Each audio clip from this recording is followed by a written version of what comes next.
бірақ біз өкінішке орай қазіргі мұсылмандар сыртқы форматқа ғана, сыртқы формаға ғана, былай қарайтқанда ішіне түңілген жоқ. Сақал, балақ, тақия, кейбір жамағаттар бар, тақия кимесең сөге деген да. Бұл сүннетпен жүрмейді, бұл сүннет үйлерінің сөзін тыңдамайды деп кәдімгідей тақия кимегенге бола соны. Ол сыртқы форма ол. Сақал, балақ, мисуак алу соны. Ал ең үлкен сүннет саған зұлымдық жасаған адамды кешіріп жіберу деген нәрсе, ол үлкен нәрсе. Жаңа пайғамбарымыз алейхиссалату вассаламның Руқайя қызым ба? Кім бір сахаби атын ұмытып қалдым, мен қателеспесем Икрима шығар, болмаса басқа сахаба шығар. Не істейді? Иқауат пайғамбарымыз алейхиссалату вассалам қызын аяғы ауыр кезінде аттан құлатып өлтіреді. Мысалы сахабалардың жүрегінен қағып сұрасаң, сен Құранды не үшін оқисың десең, бұл Құран маған не нәрсе айтып жатыр, айтайын деп жатыр, сол нәрсе үшін оқимын дейді сахабалардың өзі. Қырылып шығады да, Омарға барайыншы, осы Омар мықты жігіт қой арамыздағы. Барса дейді да, Атика ұрсып жатыр дейді да. Омар бүйтіп басын ұстап отыр дейді да, кіріп келсе дейді да.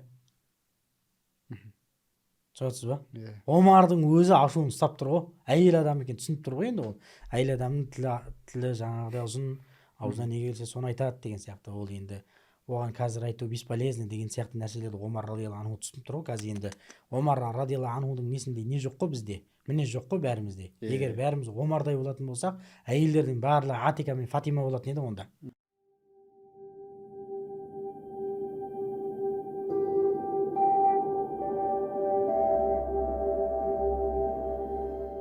Бисмилля, алхамдулилля, уссалату вассаламу аля расулилля. Ассаламу алейкум ва рахматуллахи ва баракатух. Құрметті ілім бағы YouTube арнасының көрермендері, сіздермен қайта қауышқанымызға өте қуаныштымыз.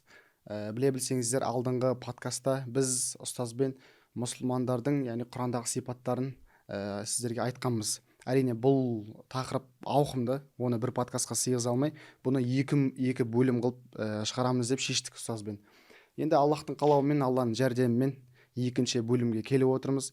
Иншалла алдыңғы подкастта біз ұстазбен Муъминун сүресін тәфсірлегенбіз, ұстаз. Сол Муъминун сүресінде, яғни мұсылмандардың Құрандағы сипаттарын ашып айтқанбыз. Енді иншалла басқа да аяттарда Алла Тағала мұсылманның сипаттарын қалай жеткізді, соны иншалла ұстазбен бүгін бастап айтамыз. Ұстаз, Алла жеңілдігін берсін иншалла. Онда бисмилла айтып бастасақ, ұстаз, ең алғашқы жалпы Бақара сүресінің аяттарында Алла Тағала алиф лам мим деп бастайды.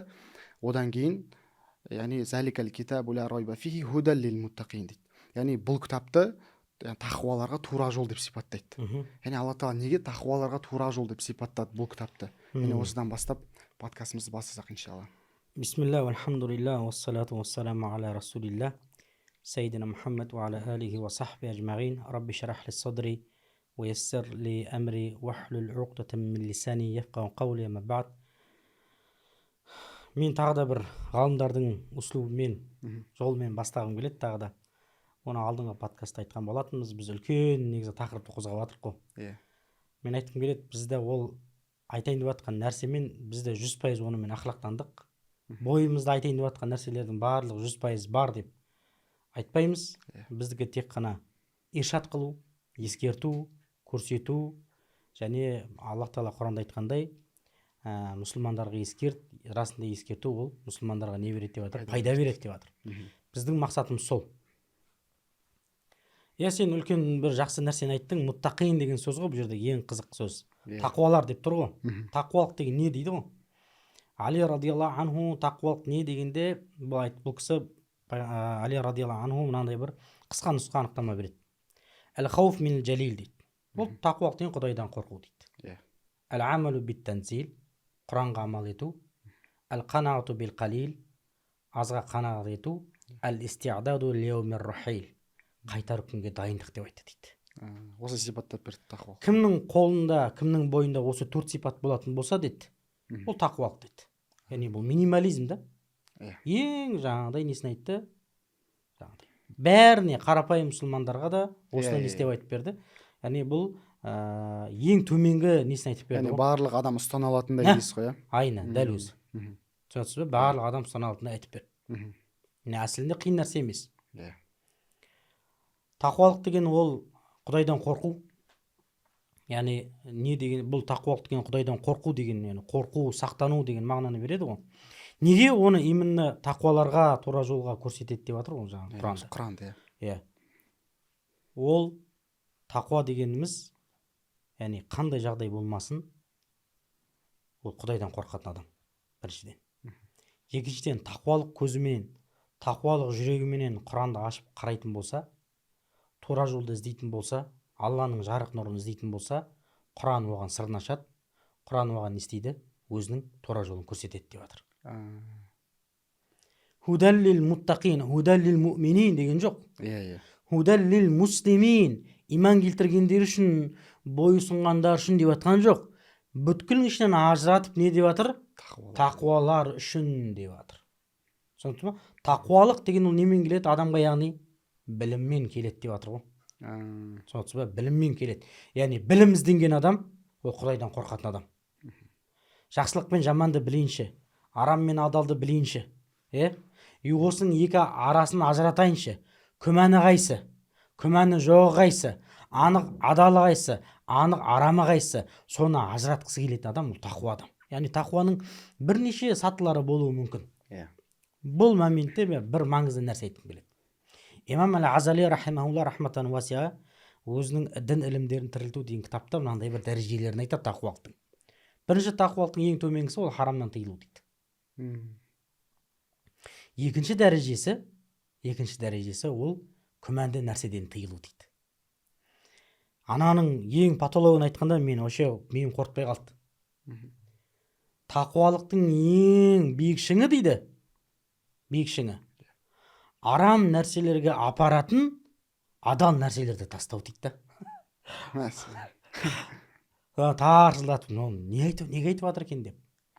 Сосын мұттақин дегенге не айтты екен деп Ибн Касир рахимахулланың тәпсірін ашып қарадым.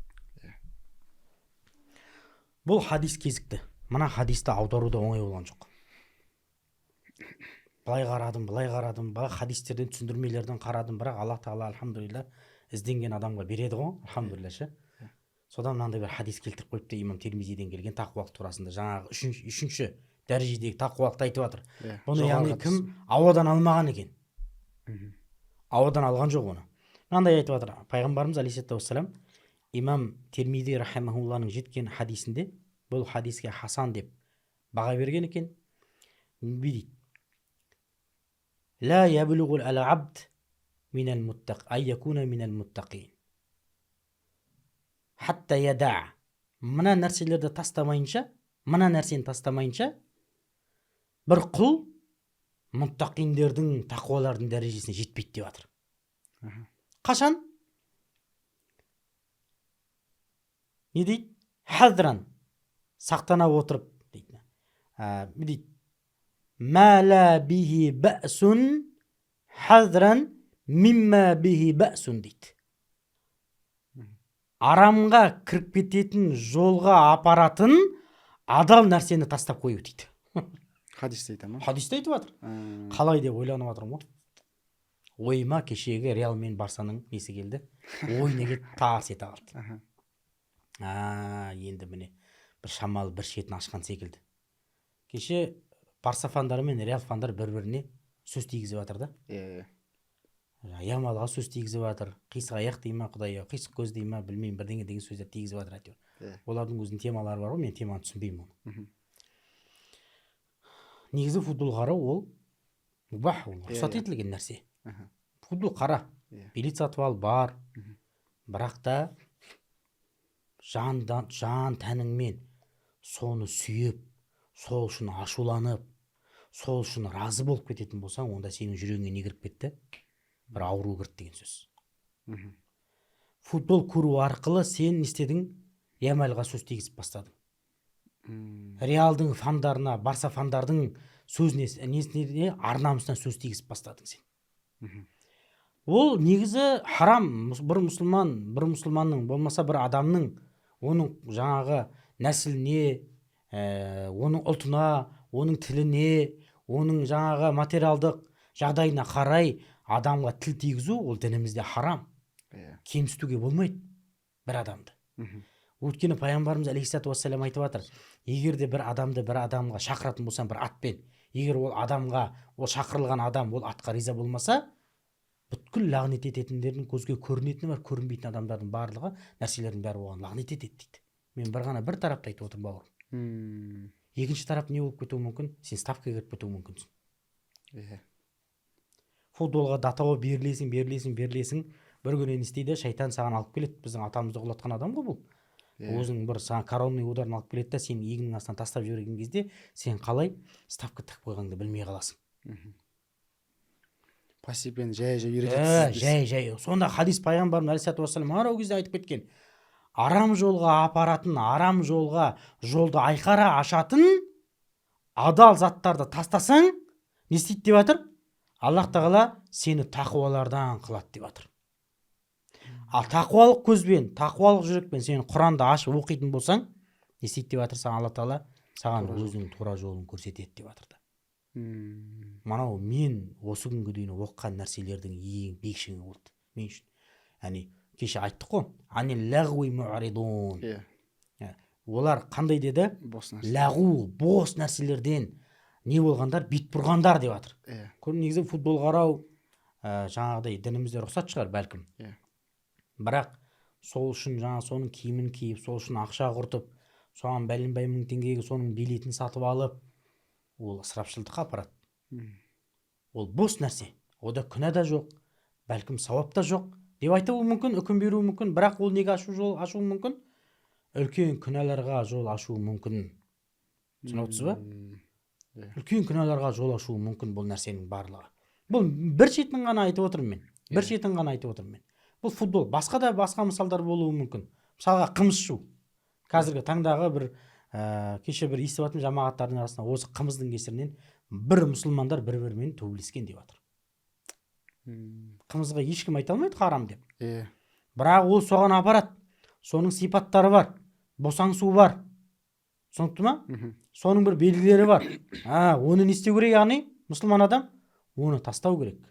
Пайғамбарымыз алейхиссалату вассалам бекерден бе оны түні құптан намаздан кейін барып еді ғой. Пайғамбарымыз алейхиссалату вассалам не деп жатыр? Неден кейін жатып қалыңдар деп жатыр. Марақил фалақ деген кітапта құптаннан кейін жатып қаламыз ба, жатып қалмаймыз ба деген мәселе айтады. Құптаннан кейін кімдер жата алмайды дейді. Бір үлкен шаруа, мемлекеттік немесе отбасылық шаруаны шаруалайтын адамдарға рұқсат деген. Құптаннан кейін соны мәміле қылып мәжіліс қылуға деген. Одан кейін фиқх оқитындарға, хадис оқитындарға, Құран үкімдерін оқитын адамдарға мына құптаннан кейін отырып соларды оқуға рұқсат деген. Ал бұның тысындағы адамдардың барлығы не істеу керек деген, үйіне тыныш барып ұйықтап қалу керек деген.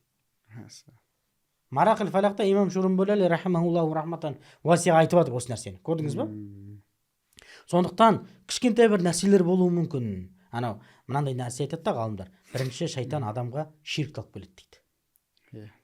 Ширкке ол құлды азғыра алмаса, оған бидағат алып келеді дейді. Бидағат істерді істетеді. Бидағат амалдар істете алмаса, күнә да жоқ, сауап та жоқ істерді істетеді дейді. Яғни бос нәрселер. Бос нәрселердің барлығы неге апарады деп жатыр? Күмәнді нәрсеге апарады деп жатыр. Күмәнді нәрсе неге апарады? Күнәлі нәрсе. Халал, арам болған істерге апарады деп жатыр. Сондықтан бұл жерде Құранды тақуалықпен оқу өте қатты маңызды. Құрметті бауырлар. Қашан адам тақуалық Құдайдан, Құдай маған не деп жатыр? Қандай хабарлама жіберіп жатыр маған?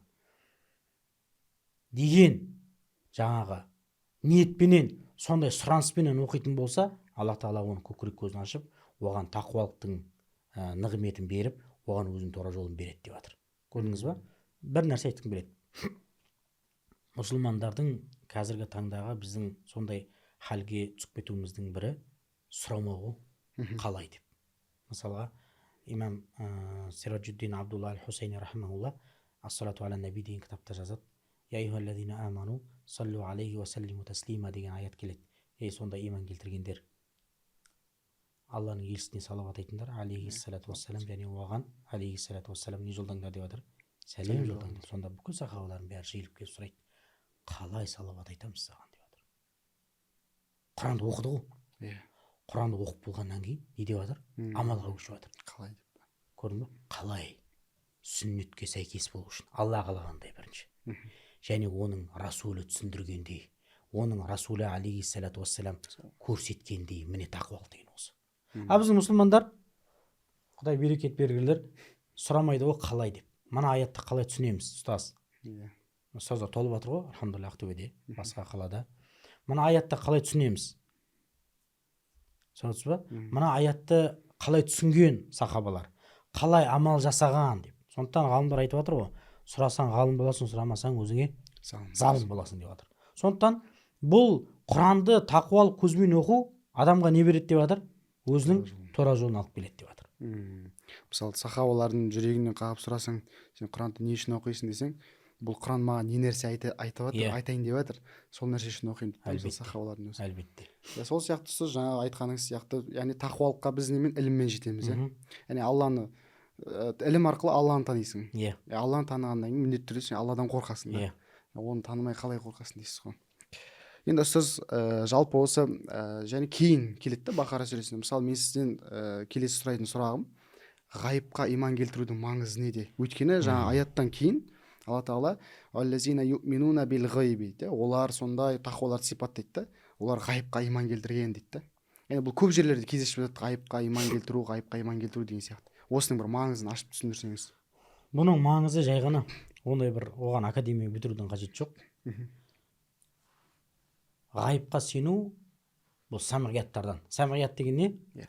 Есту арқылы. Яғни тек қана Алла және оның елшісі айтқандар. Одан басқа, одан ешкім хабар бере алмайды. Кім ешкім істей алмайды? Хабар бере алмайды. Себебі Ибн Таймия рахимахуллах рахматан уасиға мынандай бір әдемі сөз айтады. Кім ғайыптан хабар келді десе, ол адам кәпір болды дейді. Түсінесің ба? Яғни ғайыпты ешкім айта алмайды. Ешкім көрдім десе, ол өтірікші немесе кәпір деген үкімдерді айтады ғалымдарымыз. Ғайып деген біздің ақида мәтіндерін қарайтын болсаң, ғайыпқа сену, ғайыпқа сенбесең дейді, ғайыпқа сенбеу ол иманның кәмілдігіне, толықтығына алып келмейді дейді. Сенбеу. Қашан мұсылман адам сенеді ғайыпқа, және Алла және оның елшісі алып келген заттарды қашан сеніп, соны растаса, жүрегімен сенсе, тілмен айтса, ол адамға Аллах Тағала кәміл толық иманды береді деп жатыр. Және Насафиде, болмаса имам Тахауидің нелерінде мәтіндер келеді, тек қана Аллах Тағаланың және оның елшісінің алып келген заттарын растау арқылы,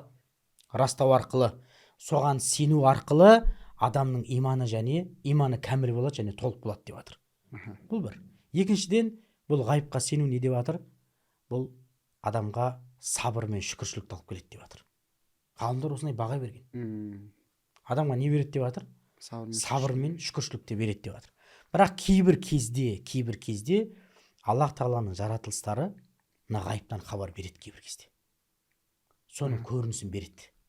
Мысалға, кәпірлердің ішіндегі, кезіндегі Құрайштың, мүшриктердің ішіндегі ең қатты оған ұнамағаны, бейдеп айтатын еді олар, яғни аяттарда да, хадистерде келеді, қайта тірілу күніне оларға сену қатты қиын болды.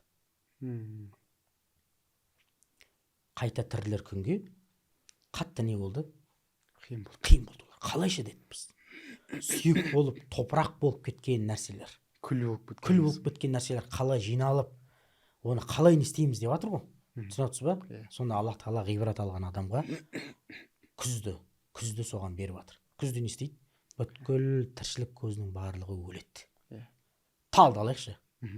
Талды алсаң, қарасаң, бірінші жапырақта сарғаят, жап-жасыл болып тұрған, әп-әдемі жайқалып тұрған тал, жаңағы қыркүйек айының келуіменен, ыздың келуіменен, жаңағы қазақ айтады ғой, сүмбіле туса су суиды деп, жаңағы тамыздың 13-нен бастап сүмбіле туады, жұлдыз. Жаңағы сүмбіле туса су суиды дейді, ол күні адамдар суға түспейді. Одан кейін не келеді жаңағы? 90 шығады, 90 шыққаннан кейін қыркүйек келеді, қыркүйек келген кезде не істейді? Хабар келеді уже. Талдардың жап-жасыл жайқалып тұрған талдар не болады енді? Сарғайып бастайды. Ол қазанға дейін, қарашаға дейін түсіп, бітіп, қыста неге кетеді? Өлімге кетеді. Өліп қалады кәдімгідей. Тым несі болмайды? Жаңағы. Бір өмірдің несі болмайды бір. Әсері болмайды. Бірақ күз келеді, қыс кетеді, көктем шығады. Көктем шыққаннан кейін қайттан жылымсық келеді, қар ерейді, қайттан істейді? Тіріле бастайды. Субханалла. Тіріледі кәдімгідей. Кейде National Geographic'ті көрсең, ол жерде де бір не бар да, бір ғибрат бар да, бір ордалы жылан бар да, қыс келген кезде бүткіл денесінің барлығы өледі екен кәдімгідей. Жүрек болмашы соғады, болмашы соғып тұрады кәдімгі. Мысалға жаңағы шөл даладағы құрбақалар, болмаса Ніл өзеніндегі аллигаторлар кәдімгідей қатты ыстық маусым кезінде кәдімгі неге кіріп кетеді, жаңағы балшықтың астына кіріп кетеді да кәдімгідей бүткіл несінің обмен веществ дейді ғой, жаңағы метаболизм бәрі тоқтап қалады да кәдімгі өлінің күйіне кешеді кәдімгідей. А су қалай келеді сол жерге? Солай тіріледі. Ана жыландар да солай кәдімгі мұз қатады кәдімгідей. Өліп қалу керек қой негізінде ол, бірақ қайтадан тіріледі күн жылынған кезде. Міне Аллах тағала осы жаратылыстар арқылы не істеп жатыр бізге? Беріп жатыр. Сендер осылай өлесіңдер. Алла қаласа, Алланың қалауыменен, Алланың әміріменен, Алланың үкімімен ертең қиямет күні осылай не істейсіңдер деп жатыр. Тіріліп шығасыңдар деп жатыр. Түсінесіз ба? Сіз жай ғана ақыл сен Аллах тағаланың бұл ең үлкен козыры. Ақыл адамға ақыл беріп жатыр ғой. Яғни Ар-Рахман сүресінде Алла тағала айтып жатыр, қара. Адамның ақылды екендігін айтып жатыр да, бүй дейді. Ар-Рахман алламал Құран. Аллах тағала Рахман, ол Құран дейді. Халақал инсан, адам жаратты. Алламахул баян, оған сөйлеуді үйретті дейді. Жаратылыстардың ішінде ең жалғыз сөйлейтінбіз біз. Көзге көрінетіндерді айтып жатыр мен. Түсінікті ма? Көзге көрінетіндерді айтып жатыр. Сөйлеу деген не деген сөз? Яғни муфаккер, ойланушы, ақыл есе деген сөз. Түсінесіз ба? Бізге ақыл беріп қойды, бізге хабар келді, салыстыр, көр, ойлан, енді ақылыңа сал деп жатыр да. Көрдіңіз ба? Яғни жалғыз ақылменен ғана ойланып, ертең сен қияметте есеп беретінді, қайтан тірілетін күніңді жаңағыдай не істейді? Бұл хабар беріп жатыр. Яғни ғибрат алуға болады. Мен айтамын ғой, білмеймін енді біреуге ұнай ма, ұнамай ма, менің ең сол жерде бір сезінетін бір орным бар да. Ол Динаға барып, Анварға барып, супермаркеттен заттарды толтырып алып, ана жерге барып заттарды өткізгенде ақшам жете ме, жетпей ме деген бір қорқыныш болады да, постоянно. Кейбір кезде. Көрдің ба? Бұл неге салыстыр, ертең қиямет күні келесің сен, амалдарыңды таразылайды, не істейсің? Амалың сенің қайсысы басады?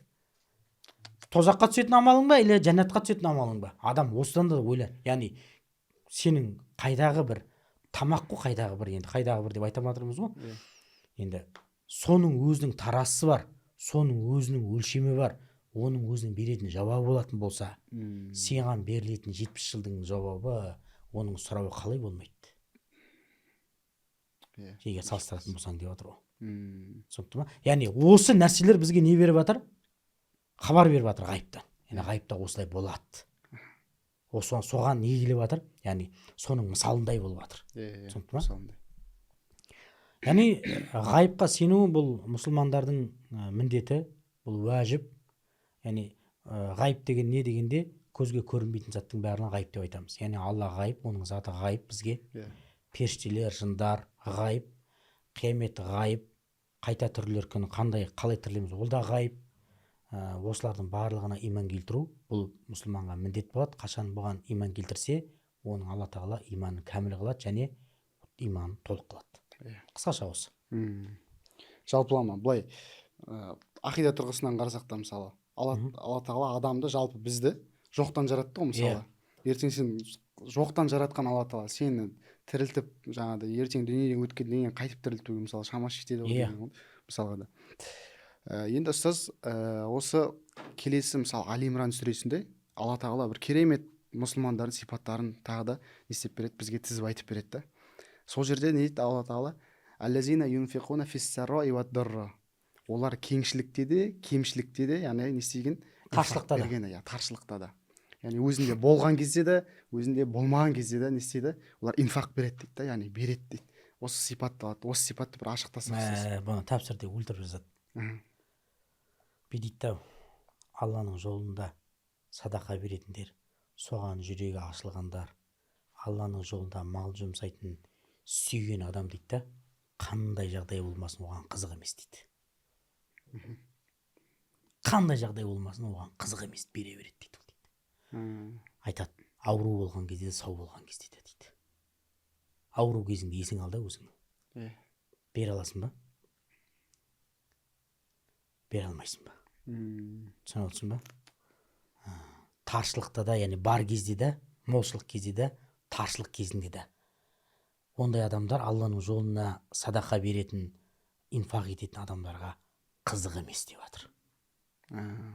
Қызық емес. Яғни ол қандай халде болса. Қандай хал болмасын, қызық емес деп жатыр оған. Ол алып суырып мәтіп бере салады деп жатыр. Оған не деп жатыр? Ол жерде оның Алланың ризалығы. Ең маңызды нәрсе Алланың разылығы үшін деп жатыр. Кейбір ағаларымыз болады, берген нәрсесіне санасады. Бердің ба? Кіммен жасап жатсың Құдай, сен сауданы? Құдаймен жасап жатсың ба? Бар Құдаймен санас. Адаммен санас ба? Өйткені сен кімге беріп жатсың? Ол саған біріншіден сауап жаза алмайды, саған күнә жаза алмайды, сені тозақтан алыстата алмайды, сені жәннатқа кіргізе алмайды беріп жатқан адам. Оның қолында ондай не жоқ? Құдірет жоқ. Құдірет. Сен кімге мұқтаж болғаннан беріп жатсың? Аллаға мұқтаж болғаннан беріп жатсың да сен. Түсініп отырсыз ба? Олар айтып қызық емес деп жатыр оларға. Ауру бол, сау бол, кедей бол, бай бол. Түсінікті ма? Жолда бол, жолда емес бол. Сапарда бол, сапарда болма. Ондай адамға не деп жатыр? Қандай жағдайда бол, қызық емес. Ол алады да мә деп. Келіп тұрма мұқтаждық, мә деп бере салады деп жатыр. Яғни Алланың жолында инфақ қылу деген ол нифақтықты кетіреді. Біз алдыңғы неде айттық па осыны? Иә, бір кішігірім бөлігін айтқанбыз. Нифақтықты кетіреді бұл. Инфақ ету, анау Бақара сүресінде де айтып отыр, аллазина юминуна бил гайб ва юқимуссала ва юнфиқуна, біз берген нәрседен нәпақа қылатындар деп жатыр. Яғни инфақ ететіндер, Алланың жолында жұмсайтындар деп жатыр да. Не деп жатыр? Инфақ қылған адам, оның жүрегінен нифақтық кетеді. Нифақтықтығы не? Екі жүзділік кетеді деп жатыр. Өйткені екеуінің түбірі бір. Нун, фә, қаф. Нифақ бұл екі жүзділік болса, инфақ бұл не қылу? Садақа қылу деп жатыр. Ғалымдар Алла Тағала қалай байланыстырған? Бір түбірлі үш әріптен екі ұғымды шығарып жатыр ғой. Бірақ екеуі бір-бірімен не деп жатыр? Байланысты деп жатыр. Байланысты екеуі бір қарама-қайшы емес. Байланысты. Инфақ беру арқылы адам жүрегіндегі нифақтықты кетіреді деп жатыр дейді. Адам солай емдейді деп жатыр. Түсінікті ма? Мұнафықтан құтылудың бір жолы дейсіз ғой. Мұнафықтықтан құтылудың бір жолы осы деп жатыр. Яғни бұл аяттың мағынасында, яғни ғалымдар түсіндіріп, қысқаша түсіндірмей бергенде не деп жатыр? Яғни бұл қызық емес деп жатыр. Яғни бір нәрсе айтқым келеді осы жерде. Беруші адамдарда көбінесе мынандай бір қателік бар, Бексұлтан. Дұға қылып қойшы деген. Түсіндің ба? Болмайды бұл. Түсінікті ма? Аллах Тағаланың жолында бергенде біз ешқандай да тамақ та оған, яғни ешқандай қарымтасын сұрамау керек. Қарымта кімнен? Алладан. Адамға бір мұқтаждығына бір нәрсесін бердің, мұқтаждығын өтедің. Түсінікті ма? Кез келген ақшалай бердің, оған материалдық, физикалық тұрғыдан сен оның не істедің, мұқтаждығын өтедің. Сен барып оған дұға қылып қойшы десең, сен садақаның несін бұздың, асылын бұздың сен. Оның асылы, негізгі оның қарымтасы кімнен қайту керек? Алладан қайту керек еді ол негізінде. Түсінсің ба? Жай ғана сұрауымыздың өзі. Сен маған дұға қылып қойшы, берекеттілік қойшы маған деудің өзі, ол уже не істеп жатыр? Сен садақаның несін бұзып жатсың? Негізін бұзып жатсың, асылын бұзып жатсың. Қарымтасы кімнен? Алладан деп жатыр. Өйткені Аллада көптеген Құранда аяттар келеді. Не деп жатыр? Өзінің малымен, жанымен Алланың жолында күрескендер ешқандай да бұл үлкен сауда, бұл саудада ешқандай не жоқ деп жатыр? Банкротқа ұшырау жоқ, минусқа кету жоқ деп жатыр. Бұдан тек қана алатын өзінің пайдаңды аласың деп жатыр. Оның пайдасын, қарымтасын кім береді деп жатыр? Аллах Тағала береді деп жатыр. Өйткені пайғамбарымыз алейхиссалату вассалам айтып жатыр ғой, алушы қолдан қарағанда беруші қол жақсы деп жатыр. Қарымтасы кімге қайтады? Беруші қолға қайтады ғой. Алланың, сен кіммен жасасып жатсың сауданы? Алламен жасасып жатсың сен сауданы. Ешқандай ұтылмайтын сауда. Ешқандай ұтылмайтын сауда бар. Яғни сен қашан садақаның асылын бұзасың, сен садақаңды міндет қылғанда бұзасың. Мен саған көмектесіп жатырмын ғой. Молдеке, сен бізге келіп Құран оқып кетші, барып кетші, үйтіп кетші, міндет қылма. Қылма міндет. түсінесіз ба? Яғни садақаның бұл асылы. Келесі не дейді сөз аятта, жалпы бұл біздің жалпы қоғамдағы ең бір маңызды мәселелердің бірі. Казиминал ғайза, ашуын жұтқандар дейді, ашуы келген кезде. Енді бұл осы ашуын жұту деген жалпы мұсылмандың мінезінде қандай орын алады? Осы ашуын жұту деген. Өте қиын нәрсені айтып отырсың сен ше. Өлтіретін нәрсені айттың ғой сен. Анау адамның қолынан келмейді негізінде бұл ше. Бір күні бір халифаның үстіне бір қызметшісі су төгіп алады ғой. Сонда ашуланайын деп отқан кезде қызметшісі казиминал ғайз деп айтады дейді, ашуларын жұтушы деп айтады дейді. Ана ашуын жұтып қалған кезде уафина анин нас, адамдарды кешіруші деп айтады. Сонда мен сені азат қылдым дейді. Азат қылдым мен сені дейді. Бұрынғы ізгілердің бұл несі? Ашуды жұтудың бір несі ғой, методикасы ғой. Бір күні Айша радиаллаху анханы ашуландырды дейді қызметшісі. Сонда ол кісі ашуланбай Айша анамыз қандай тақуалық деген қандай керемет деп айтты дейді. Бұл ашудың емі тек қана тақуалық деп айтты дейді. Түсінесіз ба? Бұл ашудың емі тек қана тақуалық деп айтты дейді. Тақуалықтың, ал ашуды жұтудың сыйы не? Бір күні пайғамбарымыз алейхиссалату вассаламнан келіп сұрайды бір адам, сахаби келіп. Жәннатқа кіргізетін, тозақтан алыстататын амал не айтшы дегенде, ля тағлаб дейді. Шай ашин. Ашуланба дейді. Сосыншы дейді. Ля тағдаб дейді. Ашуланба дейді. Сосыншы дейді. 3 рет сұрайды. Ля тағдаб, ашуланба дейді. Түсінесіз ба? Адам ашуланған кезде ақыл деп секіріп кете қояды екен да. Адамда ақыл болмай қалады. Эмоция ана жерде. Тек қана сенде эмоция қалады, ашу қалады. Ашу келеді де саған өзіңнің өкіндіретін ісіңді алып келеді. Ауыр сөз айтып жіберуің мүмкінсің. Біреуді қатты ұрып жіберуің мүмкінсің. Ашуланып келгенде не істейді? Ақыл секіріп кетеді. Сенде уже ақыл қалмайды. Сен тек қана ашумен кетесің. Сонда бұл ашу қайықтан келеді дегенде, бұл ашу шайтаннан келеді деп жатыр.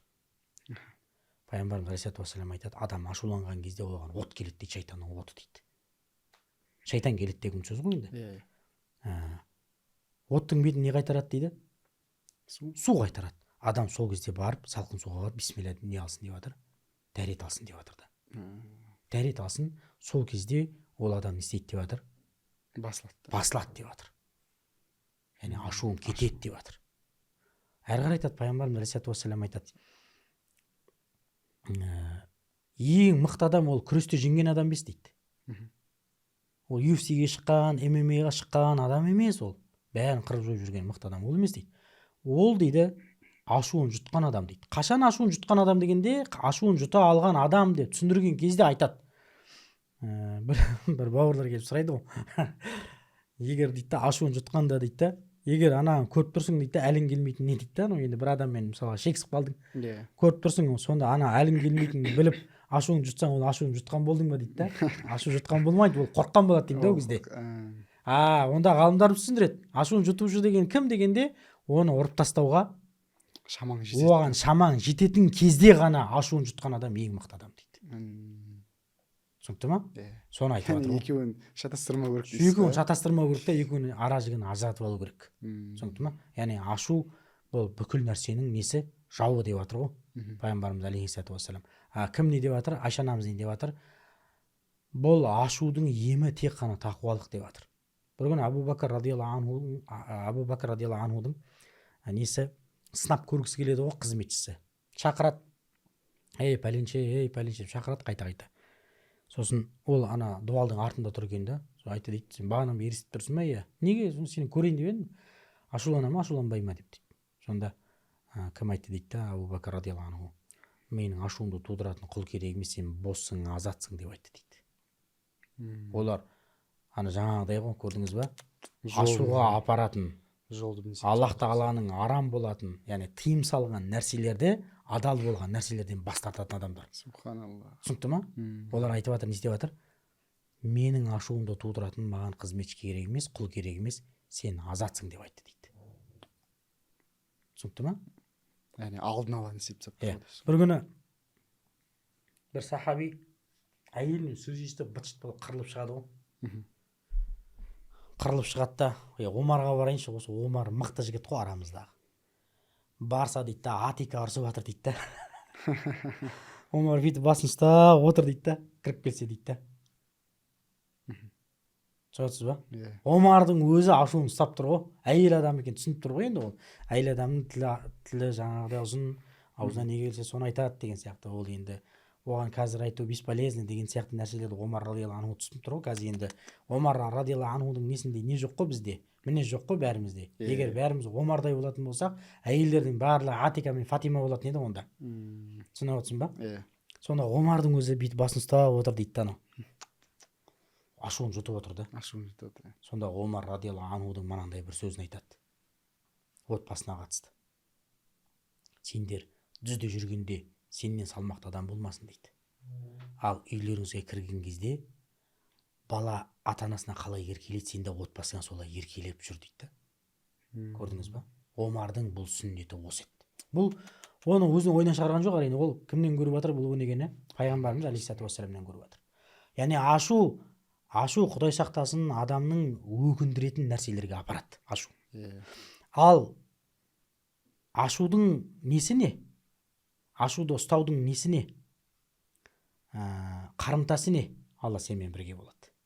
Инналлаха мa'ас-сабирин. Алла Тағала сабырлармен бірге. Ашуын ұстаған ең сабырлы адамдардың ең патологы да ол. Оның қарымтасы не дегенде Алла Тағала сенімен бірге болады. Сенімен бірге болады дегенде не деген? Қалай түсінеміз сенімен бірге болады дегенде? Сен қиын жағдай қалғанда саған не істеп береді? Шығатын жол тауып береді. Сен қарызға батып кеткен кезде сені қарызыңнан шығарады. Сен ешкіммен бір мұңдасатын, тілдесетін адам болмай қалған кезде сенің сырласың болады Алла Тағала. Сенімен бірге болады дегені. Сенің күнәларыңа толып кеткен кезде, күнәлар сенің желкеңді басып кеткен кезде, я Рабби гфирли, я Раббым мені кешірші деген кезде сенің күнәларыңды кешіретін болады Алла Тағала сол кезде. Бір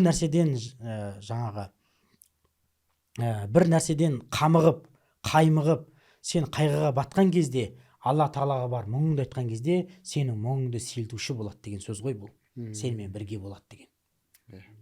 Түсінесің ба? Мысалға әйелдеріміз бізбен бірге ғой постоянно. Жаңа қазақта сөз бар ғой, бірге туғанмен бірге өлмек жоқ деген. Сенің бауырларың қасында болмайды ешқашанда. Сенің әйелің болады да. Әйелің сенімен бірге болады деген не? Жаңағы ыстықта да, суықта да, барда да, жоқтықта да сенімен бірге болатын әйелің адам ғой. Аллах Тағала да сондай. Сенің бүткіл қиыншылықтарыңды шешетін, бүткіл күрмеуін шешетін, саған ыңғайлы жолдар тауып беретін сол кезде Аллах болады деп жатыр да. Инналлаха мa'ас-сабирин. Аллах Тағала сенімен бірге болады дегеннің мағынасы осындай да. Яғни бұның қарымтасы осы Алла. Яғни Алла сенімен бірге болғың келетін болса, онда сен істейсің, онда сен ашуыңды тыясың онда. Сабырда да не дейді ғой? Иннамас-сабру инда-ссадматил ула. Сабырда соққының алғашқы несінде де болады осы. Әйгілі хадис қой бұл. Жаңа сіздің айтып отқан жаңағыдай, ол ашуын жұтпау, жаңа ашу деген ол өзі бір соңында бір өкінішке алып барады ғой. Мысалы біреу ашуландың да ұрып жібердің, ашуланып ауыр сөз айтып жібердің да, одан кейін барып сен ой жиегінен өткізіп, ойланып болғаннан кейін өкініп отырасың. Неге жасап қойдың? Бірақ ол сабыр болмайды да. Сабыр болмайды. Ол сабыр болмайды. Жаңа ұстаз өзіңіз де айттыңыз, қазір мен әлғойзда ашуын жұтқандар және афина аниннас, адамдарға кешірімді болғандар деп ше. Сол кешірімді болуды несек, кешірімді болуды жалпы мұсылмандардың сипаттарында бір ерекше атайды да осы. Адамдарға кешірімді болу деген секілді. Ең қиыны бұл. Бұның дәрежесі казиминал ғайз. Яғни ашуын жұтудан да дәрежесі үлкен дейді. Бұл ең қиыны. Сен ашуыңды жұтарсың. Бірақ ол адамды кешірмеуі мүмкінсің сен. Бұл ең қиыны. Бұл ең қиыны бұл. Жүрегінде қалып қояды. Жүрегінде қалып қояды. Моменті келген кезде не істейсің сен? Айтасың да соны. Күтіп жүресің да соны. Қашан бұл сондай моментке келгенде мен қашан соны өзіне айтам? Өзін қашан елдің алдында масқаралайын деп сен соны күтіп жүресің да. Афина аниннас дегенде пайғамбарымыз алейхиссалату вассалам қалай түсіндіреді дегенде бұл өте қиын болған амал қылу өте қиын қазіргі заманда. былай деп айтады да, Раббым маған 9 нәрсені бұйырды дейді пайғамбарымыз алейхиссалату вассалам. Бірінші не дейді? Ашуланған кезде әділ болуды дейді. Разы болып тұрған кезде уәде бермеуге дейді. Яғни олай айтпайды. Ашуланып тұрған кезде де, разы болып тұрған кезде де әділ болу дейді. Яғни сен бір мекеменің басшысың, ашуланып келдің, бір ситуацияға тап болдың, ашуланып үстінде үкім шығарма, болмаса разы болып келдің, қоя қойшы деп айтпа, әділдігін айт деп жатыр да. Настроениесі күшті болып тұрған кезде адам істейді, көп нәрсені елемеуі мүмкін. Ал ашуланып тұрған кезде ол одан да зор ақысын беріп жіберуі мүмкін да, жазалаудың. Сол кезде не деп жатыр? Ашуланып тұрған кезде де, разы болып тұрған кезінде де, яғни көңіл күйің күшті болып тұрған кезде әділ болуды бұйырды дейді. Екіншісі айтады, байлықта да, кедейлікте де үнемшіл болуға да дейді. Үнемшіл болуға бұйырды дейді. Одан кейін айтады, ең қиын айтады, соңғы үшеуін айтады. Менімен қарым қатынас үзген адаммен қарым қатынас жасауға дейді. Бермеген адамға беруге дейді. Осыны айтып жатыр şimdi. Бермеген адамға беруге, сенімен қарым қатынас үзген адаммен қарым қатынас ұстауға дейді. Бұл кешіру деген ғой адамды. Иә. Бірақ сен кешіре аласың ба? Сенен бас тартқан адамдармен. Бұл адамның ең мінез құлықтың, хұснул құлықтың, мінез көркем мінездіктің бұл ең биік шыңы деп жатыр да. Бұны қазір біз жасай аламыз ба, жасай алмаймыз ба? Бұл менің өзімде де қиында кейбір кезде жасауға. Мен жаңа басында айттым ғой, бұл нәрселердің барлығы біздің бойымызда бар деген сөз емес. Қиын бұл нәрсе. Бірақ бұған істеу керек, келу керек. Соның жолын қарастыру керек. Ақыретті ойлау керек, ғайыпты ойлау керек. Яғни сен осы нәрседе ойлай алсаң, осы нәрселерді жүрегіңе кіргізе салсаң, ол нәрселерді бәлкім саған ұстану оңай шығар. Яғни бұл өзімізге де насихат қой. Өзімізге де насихат та. Яғни саған зұлымдық жасаған адамды кешіріп жіберу деген нәрсе ол үлкен нәрсе. Жаңа пайғамбарымыз алейхиссалату вассаламның Руқайя қызым ба? Кім бір сахаби атын ұмытып қалдым, қателеспесем, Икрима шығар, болмаса басқа сахаба шығар. Не істейді? Иқауат пайғамбарымыз алейхиссалату вассалам қызын аяғы ауыр кезінде аттан құлатып өлтіреді. Аттан құлатып кешіреді бірақ. Пайғамбардың өзіне де қиын болып тұрған, кімді кімді өлтіретін? Хамза. Уахшидің өзіне айтады ғой. Көзіме көрінбей жүрші дейді. Кешіреді бірақ. Сен көзіме көрінбей жүрші дейді бірақ. Енді Хамза радиаллаху анху бұл пайғамбардың көкесі әрі қорғаушысы болды ғой бұның. Ең үлкен жаңағыдай исламға күш берген, дағуаттың ашық насихатталуына себепкер болған Омар мен Хамза ғой негізінде. Хамзаның өзі жаңа Омар келіп тұр дегенде қарт несін айтпай ма, кіргіз дейді. Сөйлесеміз дейді. Ешкімнің дұғы бармай қалады сол кезде Омарды кіргізуге. Жалғыз Хамза ғана шығады.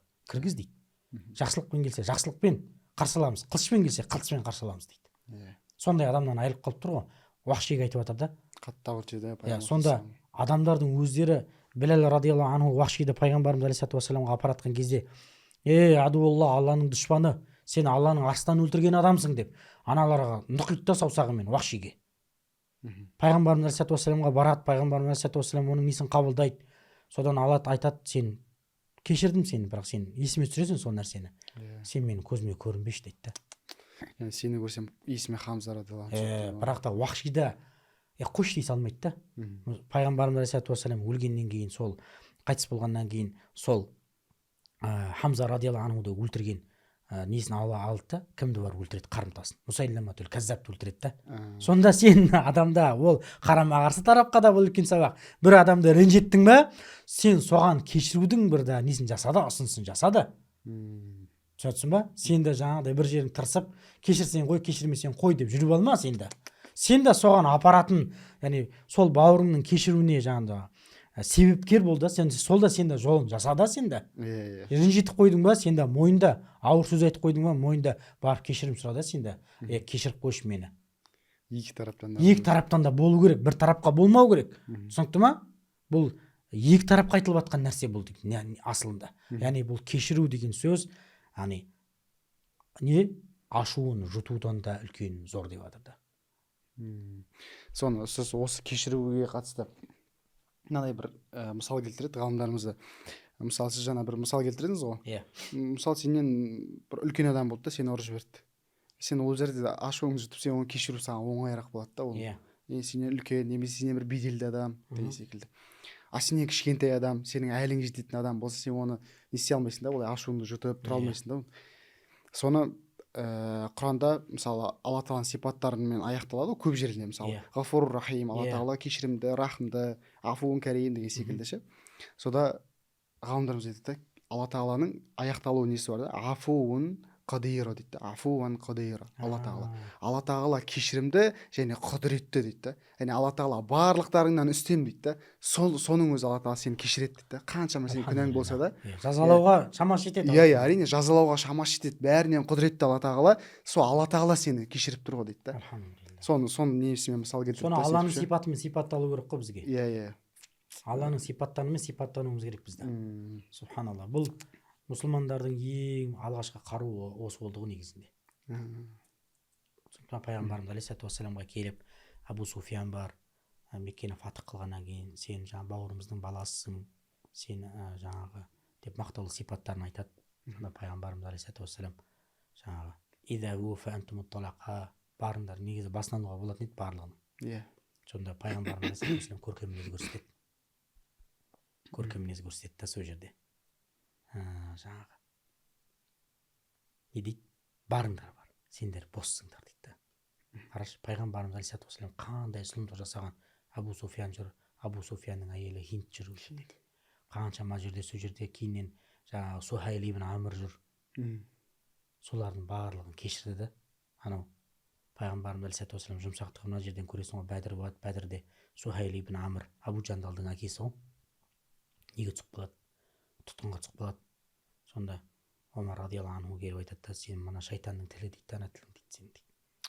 Ана қақсиып тұрған екі күрек тұсыңды қағып алайын ба дейді да. Сонда пайғамбарлық деген көркемін көрсетеді ғой сол кезде. Алла, жақсы көресің ғой сол ақ пайғамбарымызды, сол үшін ше айтады ғой, Омар дейді да, қоя бер дейді. Қоя бер дейді. Тиіспе оған дейді, Сухайлге. Бәлкім ертең оның пайдасы тиіп қалар бізге дейді да, ол тілдің дейді. Сол нәрсе ойландырады ана жұмсақтық. Сонда Сухайл айтады да Омарға, Омар, Аллахи сен өзгермегенсің дейді да. Түсіндің ба? Омар сен өзгермегенсің дейді да, ол жерде айтып жатыр да. Енді айтып тұр ғой, келіп тұтқынға түсіп қалады, бәрі жақсы қарап жатыр. Бұл мұсылманның ең үлкен қаруы болды. Жаңа Сухайл ибн Амрға келіп, Билал радиаллаху анху бар, соған ұқсаған сахабалар бар, келіп жаңағы пайғамбарымыз алейхиссалату вассалам айтқан ғой, тұтқындармен қалай қарым-қатынас жасау керек екен. Өздерің не жейсіңдер, олар да соны жейсін деген ғой. Сонда келіп, олар келіп, жаңа құрмасын, нанын беріп жатыр дейді да. Олар өзі құр не жеп отыр дейді да, жаңа су мен нан жеп отыр дейді да. Сонда Сухайл таңғалады да, қалайша дейді да. Сендер бүкіл жақсысын бізге беріп, сонда өздерің жаңағы құр нан жеп отырсыңдар ма, қара сумен деп айтады ғой. Иә дейді да, пайғамбарымыз бізге осы нәрсені үйретті дейді алейхиссалату вассалам. Оның көрінісін әлі күнге дейін көрдік. Уәлиъязу билла, кешегі Палестинаның, Ғазаның, алла тағала сол жердегі өлген мұсылмандарға алла тағала рахым етсін. Сол жердегі екі адамдарды тұтқындармен алмасып жатқанда да көрдік. Қандай бір шамалы уақыттың ішінде мұсылман жаңағы Израиль мемлекетінің тұтқында болған адамдармен қарым-қатынас қалай жасаған, ол тараптардан түскен, еврейлерден түскен, мұсылмандардың қолында түскен тараптардың қандай жағдайда болған бүткіл әлемге паш етіліп көрсетілді. Мұсылманның сипаты осылай болу керек. Олардың ол жерде өлтіретін, басынша болатын, олардың да несі болды? Мүмкіндігі болды, қадірі жетті. Олар ондай нәрсені істеген жоқ. Міне нағыз мұсылман. Олар жасап тұрса да дейсіз ғой. Иә, олар жасап тұрса да, міне нағыз мұсылманның сипаты осы деп жатыр. Бұны неден Таиф оқиғасынан да көруге болады дейсіз ғой сіз. Иә. Пайғамбар қанша мысалы таспен қан жоса қылып мысалы қуып шықты да. Сөйтіп періштелер келіп жаңағы екі тауды көтеріп Таифтың үстіне қоя саламыз деді. Бір ғана әмірің деді пайғамбар. Сол кезде пайғамбар деді, олар білмейді ғой деді да. Сондай бір бізге өнеге көрсетіп кетті ғой. Өнеге көрсетіп алып көрдік. Бірақ біз өкінішке орай қазіргі мұсылмандар сыртқы форматқа ғана, сыртқы формаға ғана былай қарайтқанда ішіне түңілген жоқ. Сақал, балақ, тақия, кейбір жамағаттар бар, тақия кимесең сөге деген да. Бұл сүннетпен жүрмейді, бұл сүннет үйлерінің сөзін тыңдамайды деп кәдімгідей тақия кимегенге бола соны. Ол сыртқы форма ол. Сақал, балақ, мисуак алу соны. Ал ең үлкен сүннет. Пайғамбарымыз алейхиссалату вассаламға жаңағы айтып жатқан кезде не дейді? Сендерге пайғамбарымыз алейхиссалату вассаламда сендерге көркем үлгі өнеге бар дегенде осыны айтып жатыр негізінде. Тәпсірде оның көркем мінезін айтып жатыр. Қалам сүресінде иннака аля хулуқин азим, сен үлкен мінез құлықтың иесісің деп жатыр ғой. Үлкен мінез құлықтың иесісің деп жатқан кезде сен Құрайшсың, Құрайштың ішіндегі Бәну Шайбасың, сен Аднаннан жаңағы Исмаилдан, Исмаилдің ішінде Ибрахимнан деп оның жеті атасын айтып жатқан жоқ. Оның мінез құлқын айтып жатыр да. Пайғамбарымыз алейхиссалату вассаламның Сиярда күйлетін Марваннан береді. Пайғамбарымыз алейхиссалату вассалам Марваннан жаңағы қарызға не алады, қару жарақ алады. Марван ол кезде кәпір әлі. Анандай жерде ғанимадан түскен 100 аят, 100 түйе ма, 200 түйе жайылып жүреді. Мына 100 түйенің сенікі болғанын қалайсың ба дейді. Кім қаламайды ол 100 түйенің болғанын дейді. Қазір келіп, мысалы маған келіп, Land Cruiser нені, 300-ка 300-ді кетті ма, сенікі болатсың. Аламын мен.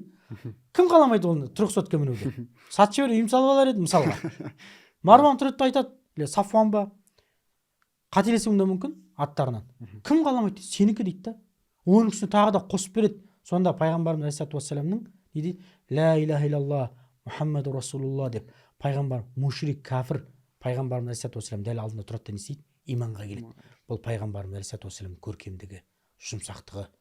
Ана адамды өзіне қалаған таухидты кәпірге де қалау.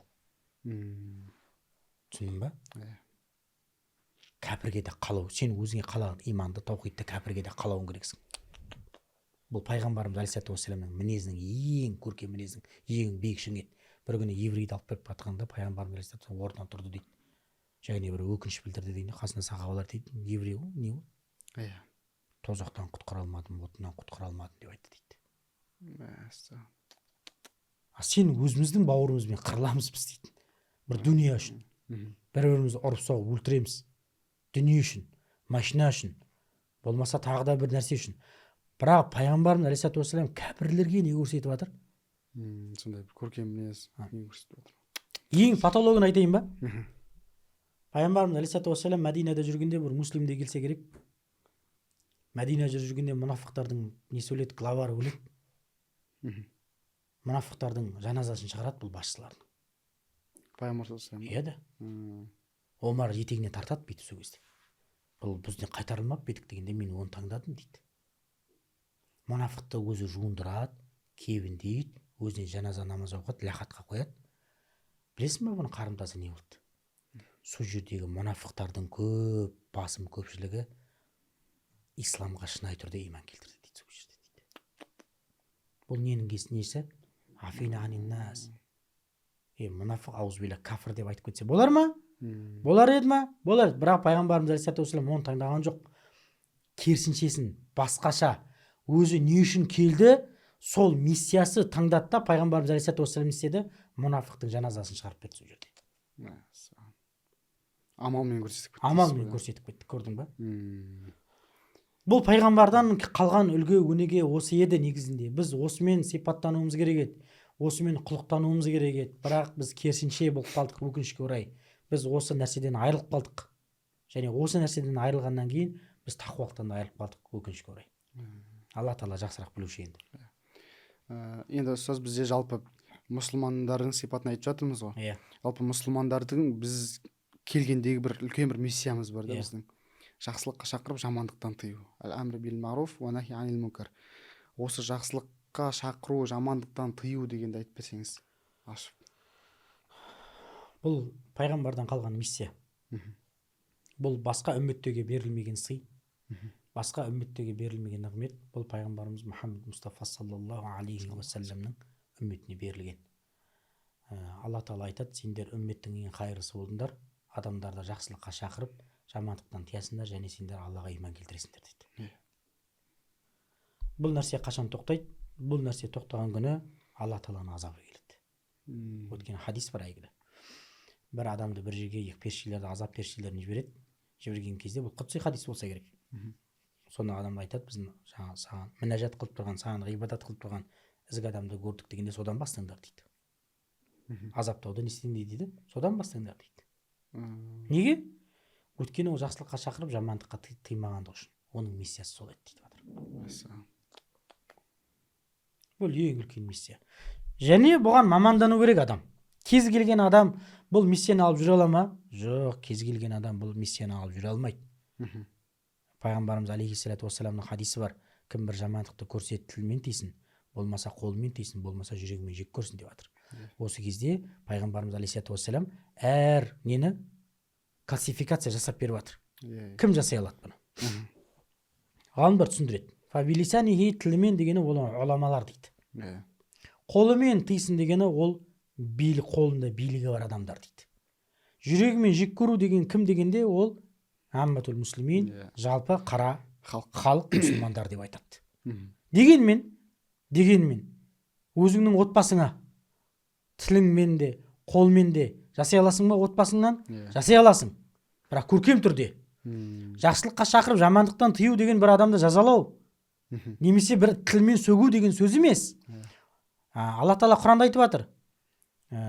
Вад'у иля сабила, қалай еді? Уд'у иля сабили раббика бил хикма. Бил хикма уал маузатил хасана.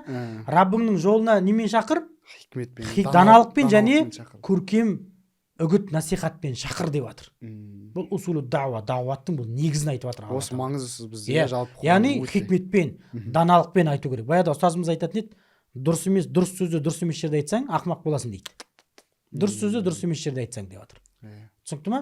Яғни адам саралайды, анализ жасайды, қалай айтам, кімге айтам, адамдардың көзінше айтам ба, жеке айтам ба, бұлардың өзінің сүннетте қойылған жерлері бар.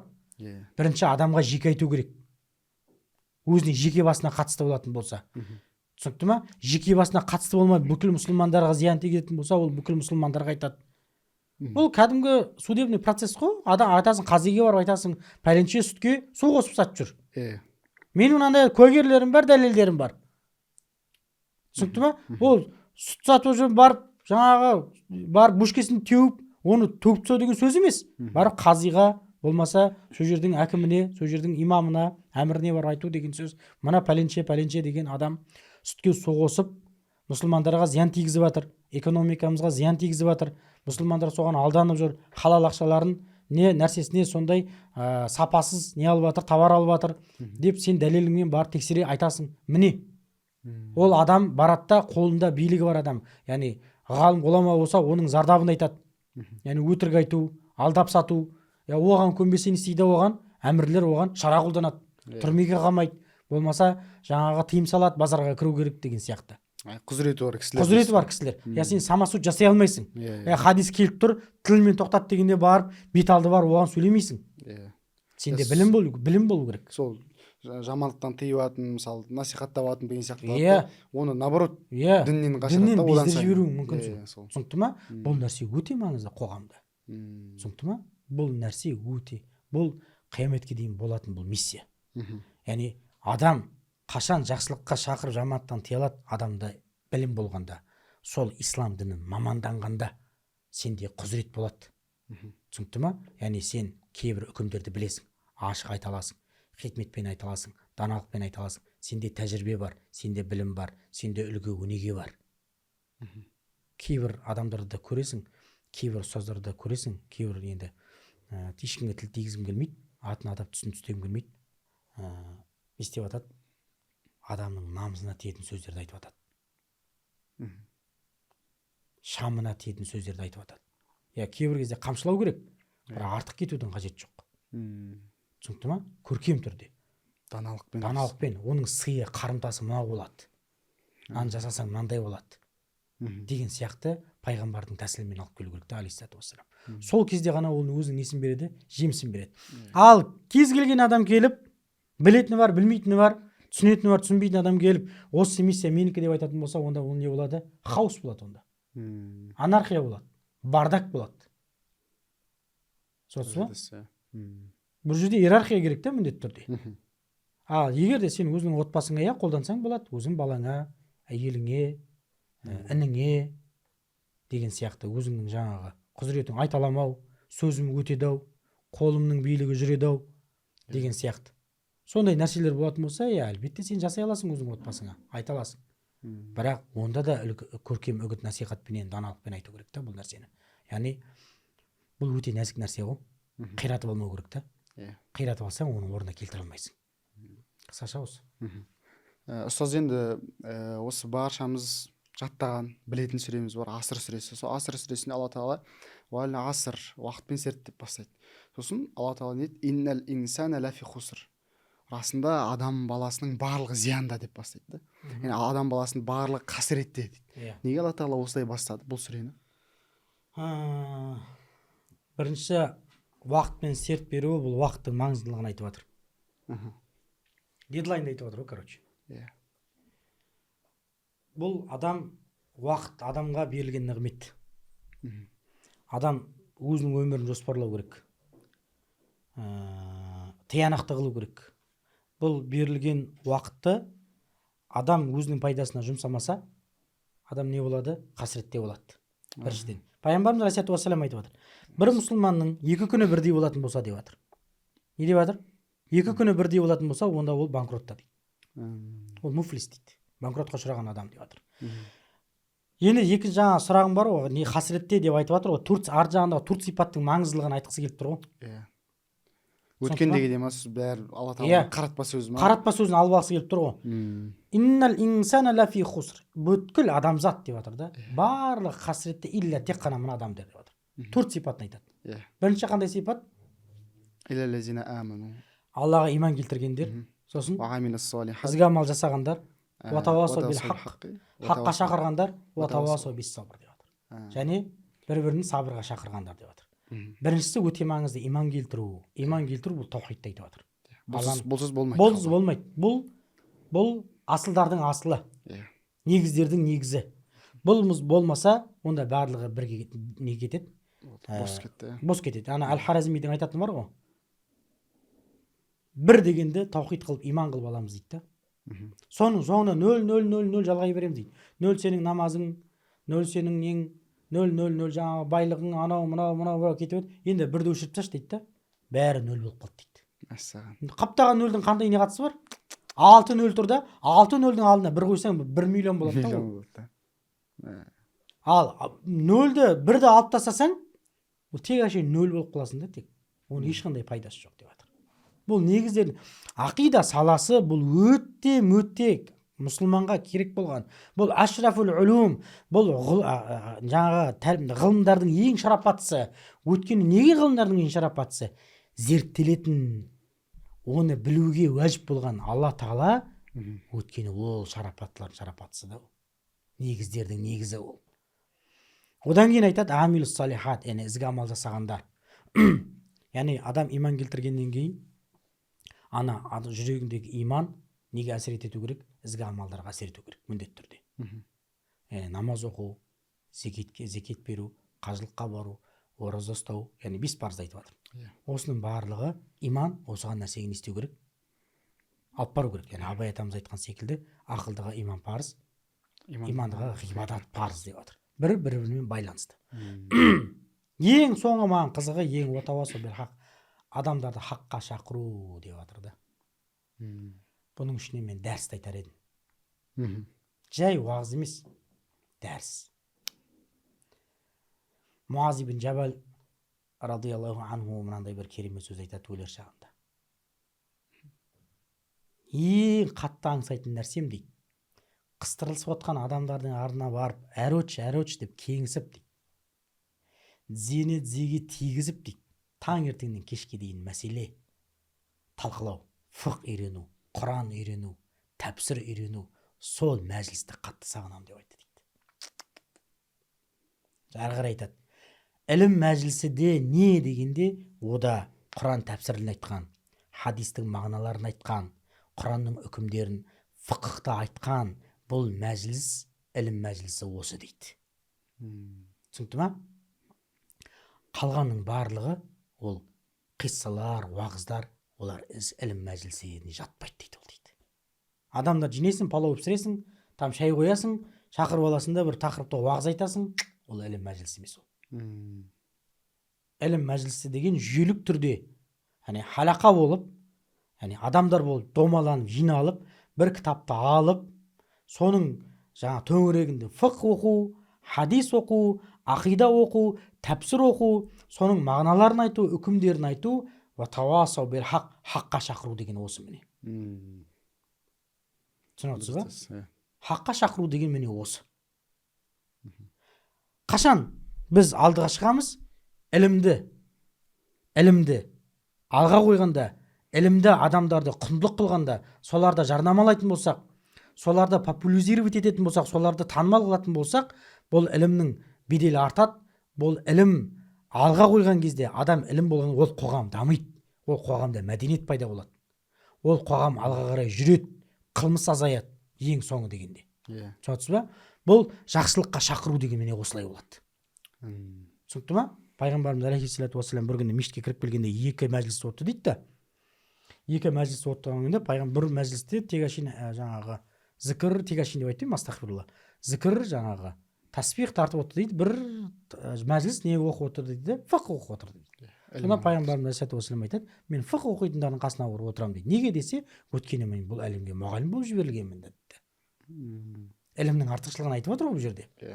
Түсінесіз ба? Жаңа имам Шурембулалидің де құптаннан кейін кім отыра алады дегенде, хадис оқитын, фиқ оқитын, Құранның аяттарын тәпсірлейтін, оның үкімдерін айтатын адамдар құптаннан кейін ұқтамауға рұқсат деп жатыр сол адамдар. Ілім алатын адамдарға.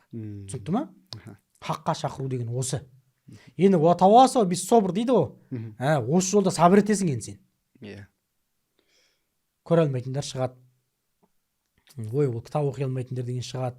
Молдеке, сен баяғыдай андай едің ғой, мынандай едің ғой деп сен баяғы өткен нәрсеңді, күнәларыңды бетіңе басатын адамдар шығады. Сол кезде не істейсің сен? Енді сабыр етесің. Араф сүресінде айтады Алла Тағала, худил афуа дейді. Жұмсақ бол дейді. Жұмсақтықты ұстан дейді. Уамур бил урф, адамдарды жақсылыққа бұйыр, уа а'рид анил жахилин, және надандардан бет бұр деп жатыр. Жұмсақ болдың, жақсылыққа бұйырдың. Кімдер келеді деп жатыр енді? Надандар келеді деп жатыр. Түсінесіз ба? Надандар келеді. Білмеймін қандай бір нәрселермен келеді әйтеуір. Уа а'рид анил жахилин, сонда надандардан бет бұр деп. Уа имма янзағаннака минаш шайтани назғ, сонда шайтаннан келіп сен сондай бір азғырумен азғырған кезде фастағиз билла, Аллаға сыйын деп жатыр да, көрдің ба?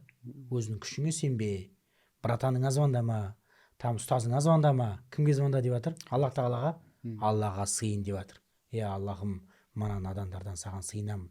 Бұл надандардың жаманшылығынан саған сыйынамын деп Аллаға сыйын. Қолыңдағы қаруыңды алып, күшіңді алып, олармен қырылып, төбелесіп салғылас деп жатқан жоқ. Қадірің кетеді деп жатыр. Яғни сен жақсылыққа шақырушысың ба? Сол жүкті мойныңа алдың ба? Енді не істейсің сен бұл жолда? Келген қиыншылықтарға сабыр етесің. Соңына дейін тұрасың. Болды, сенде басқа не жоқ? Амал жоқ сенде. Сондықтан имам Шафиғи рахимахуллаху рахматан васиа қандай керемет кісі болған. Ол кісі айтады, адамдарға бүткіл жүйе ретінде, өмір сүру жүйе ретінде, тәртіп ретінде осы асыр сүресі жеткілікті болар еді дейді, негізінде дейді. Осы асыр сүресі не болар дейді? Жеткілікті болар еді деп жатыр. Түсінесіз ба? Асылында мұсылмандар осындай болу керек деп жатыр. Алдында бір мынандай мысал көріп болдым. Сіз мысалы жаңа сабырға шақыруды айтып жатсыз ғой. Мысалға алайық дейді да. Сен мысалы бірінші класстың баласына берілетін мысалы тапсырмалар бар да. Сол 11-ші классқа берілетін тапсырма бар дейді да. Екі түрлі ғой, екеуінің дейді да. Яғни беріліп жатқан емтихандар екі түрлі ғой дейді да. Яғни сол сияқты адам баласы немен дәрежесі өседі? Іліммен дейді да. Яғни сен дәрежең өскен сайын, ілім алған сайын, саған сынақтар да сол немен келеді дейді да. Дәрежемен. Сол дәрежемен келеді да. Сол кезде сен соған не істеу керексің дейді. Дайын болу керексің сынауға. Ұстаз, енді біздің неміз болып қалыпты, уақытымыз болып қалыпты. Енді соңғы қорытындылайық. Осы жаңа айтқанымыз сияқты ізгілік бар, сабырлық, сабырға шақыру, хаққа шақыру, жамандықтан тыю, жақсылыққа шақыру деген сияқты. Осыншама сипаттарды алдық та, осы сипаттардың барлығы, яғни мұсылманды толықтай сипаттай ала ма? Яғни мұсылман, нағыз мұсылман деген секілді. Біз негізінде кейбір нәрселерді айтып кетпеуіміз мүмкін, бірақ біз осы мұсылмандардың негізгі сипаттарын бәрін қамтыдық деп ойлаймын. Егер мұсылман осының ішіндегі жоқ дегенде біреуін екеуін ұстанатын болса, онда ол керемет. Барлығында болу мүмкін емес деп ойлаймын. Бір адам жомарт болса, бір адам қатты ұялшақ болса, ол сараң болуы мүмкін да. Түсінесіз ба? Сондықтан ол адамның жаратылысы, адамның жаратылысы, адамның фытраты негізі сондай. Ол барлығымен мүмкін емес, бірақ қолдан келгенше осы біздің айтқан, Құранда айтқан, сүннетте айтқан сипаттармен адам мұсылман міндетті түрде сипаттану керек. Болғанның өзінде де сондай ситуациямен бетпе-бет келген кезде осы айтылған нәрселерді ұстану керек та. Ұстану керек. Түсінікті ма? Адам постоянно әрдайым қойш деп кешіре беруі мүмкін, бір адам бір күні жарылады ғой. Түсінікті ма? Ол бірақ біз неге айтып жатырмық бұл нәрсені? Сен сондай ситуацияға келген кезде не істеуің керексің? Осы діннің несін ұстануың керексің. Ұстанымдарын. Өйткені сенің артында не тұр? Ислам тұр. Мұсылмандар тұр. Сен эгоист болмауың керексің. Бір адамның кемшілігі не бола? Ертең олар исламға, мұсылмандарға баға береді. Сен сол исламның айнасысың. Сен исламды насихаттап жүрген адамсың сен. Сен соған сай болуың керексің. Бұл мұсылмандардың асылы мінезі осылай негізінде. Яғни саған қарап исламды тану керек қой адам. Дұрыс айтасыз. Алла разы болсын ұстаз. Құрметті көрермендер, Аллахтың қалауымен, Аллахның жәрдемімен мұсылмандардың Құрандағы сипаты деген тақырыпты алып ұстазбен талқыладық 2 подкастқа. Енді сіздерге өте маңызды нәрсе айтқым келіп тұр. Иншалла ұстазбен сіздерге барынша шамамыз жеткенше иншалла түсіндіруге тырыстық. Иншалла осы нәрсеге баршамызды Алла тағала амал етуге нәсіп етсін иншалла. Енді сіздерде бір сұрақ болуы мүмкін. Яғни біз сипаттардың бәрін айттық. Енді осы сипаттардың сыйы не? Ар жағы. Алла тағала не нәрсе қойып тұр? Яғни осы сипаттарды, яғни әр кезде солай ғой, мысалы Алла тағала мына нәрсе, оның ар жағын сыйын жасырып қояды Алла тағала. Енді жақсы, осы мұсылмандардың барлық сипатын айттық та, енді осы сипатты иншалла бойымыздан жаңағыдай еститін болсақ, сол сипаттарды бойымыздан табуға бір әрекет жасайтын болсақ, мысалы Алла тағаланың ар жағындағы сыйы не? Иншалла бұны келесі подкастта біз толықтай ауқымды қылып иншалла айтатын боламыз. Арнадан алыстамаңыздар, ілім бағы парақшасына тіркеліп қойыңыздар. Спойлер тастап кетейінші осы жерде. Пайғамбарымыз алейхиссалату вассалам жәннат турасында видео айтады да. Адамның көзі көрмеген, құлағы естімеген, тіпті жүрегінің түбіне келмеген нығметтер береді дейді Алла тағала жәннатта дейді иншалла. Алла қаласа сол жәннаттың нығметтері турасында осының қарымтасы не жәннат па? Сол жәннатты сипаттайтын боламыз Алла қаласа. Иншалла. Құрметті көрермендер, ал ұстаз міне сіздерге спойлер берді. Келесі подкастымыз қандай тақырыпта болатыны иншалла күтіңіздер. Алла баршамызға береке берсін. Алла ілімімізді арттырсын. Келесі кездескенше, ассаламу алейкум ва рахматуллахи ва баракатух.